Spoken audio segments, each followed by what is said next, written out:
नमस्ते दोस्तों, मेरा नाम है आलिम हकीम और मैं भी हेयर और ब्यूटी इंडस्ट्री का एक छोटा सा सदस्य हूँ। कोरोना के रहते हुए पिछले दिनों में सैलून तो शुरू हो गए हैं, लेकिन क्या आपको लगता है वाकई में ये सैलून इंडस्ट्री शुरू हो गई? बिल्कुल भी नहीं।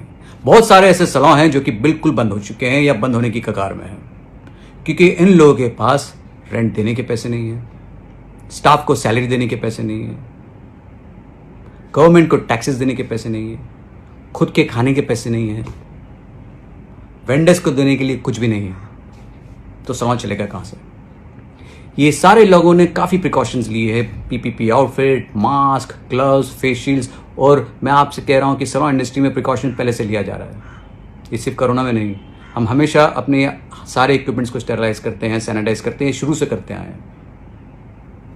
गवर्नमेंट बहुत सारे राहत पैकेजेस अनाउंस करती है, लेकिन हमारी सैलून इंडस्ट्री को पूरी तरीके से नकारा गया है।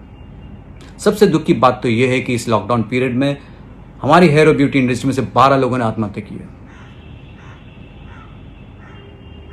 बहुत दुख की बात है, लेकिन कोई इसके बारे में चर्चा नहीं कर रहा। ना गवर्नमेंट चर्चा कर रही है, ना लोग चर्चा कर रहे हैं, ना सोशल मीडिया इसके बारे में बात कर रहा है।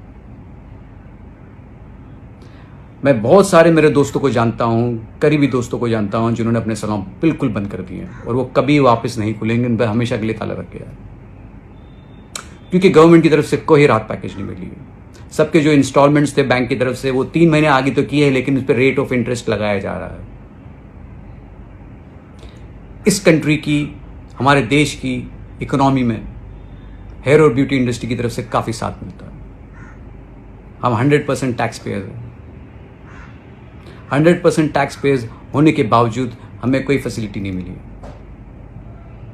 हेयर और ब्यूटी इंडस्ट्री को पूरी तरीके से नकारा गया है।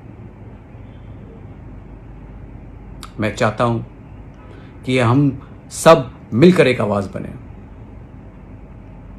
मुझे बहुत तकलीफ होती है जब मैं देखता हूं लोगों के सैलून पूरी तरीके से बंद हो गए,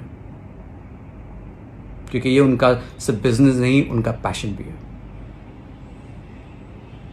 22 जुलाई 2020 को लॉकडाउन के 4 महीने पूरे हो जाएंगे।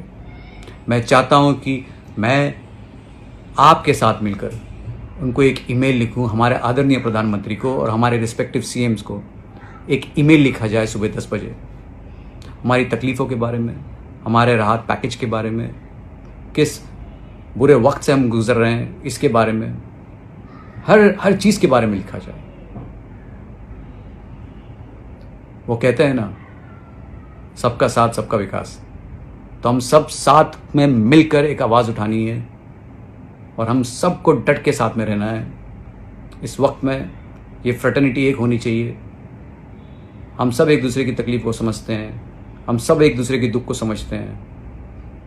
बस हमें ये आवाज़ हमारे आदरणीय प्रधानमंत्री तक पहुंचानी है, और ये हमें करना बहुत ही ज़रूरी है। तो मैं हाथ जोड़ के सबसे विनती करता हूँ, सबसे गुजारिश करता हूँ कि प्लीज़ प्लीज़ प्लीज़ 22 जुलाई को सुबह 10 बजे हमारे रिस्पेक्टिव सीएम्स को और हमारे आदरणीय प्रधानमंत्री को आप एक ईमेल लिखेंगे सुबह 10 बजे। ऑलराइट, सो प्लीज़ आप मेरे लिए कीजिए और अपने लिए कीजिए। सबसे ज़रूरी है हमारे भाइयों के लिए, हमारी बहनों के लिए, हमारी माँओं के लिए, इन सब के लिए आपको ये करना है, क्योंकि ये सब हेयर और ब्यूटी इंडस्ट्री में काफ़ी दिनों से सफ़र कर रहे हैं और ये आगे नहीं करने चाहिए। 12 लोग ऑलरेडी आत्महत्या कर चुके हैं। मैं नहीं चाहता हूं, ना आप चाहोगे कि और लोग आत्महत्या करें। सो प्लीज़ 22 जुलाई को सुबह 10 बजे हम सबको एक ईमेल लिखना है, प्रधानमंत्री जी को और हमारे सीएम्स को। ठीक है? सबका साथ सबका विकास, हम सबको साथ रहना है। Love you all.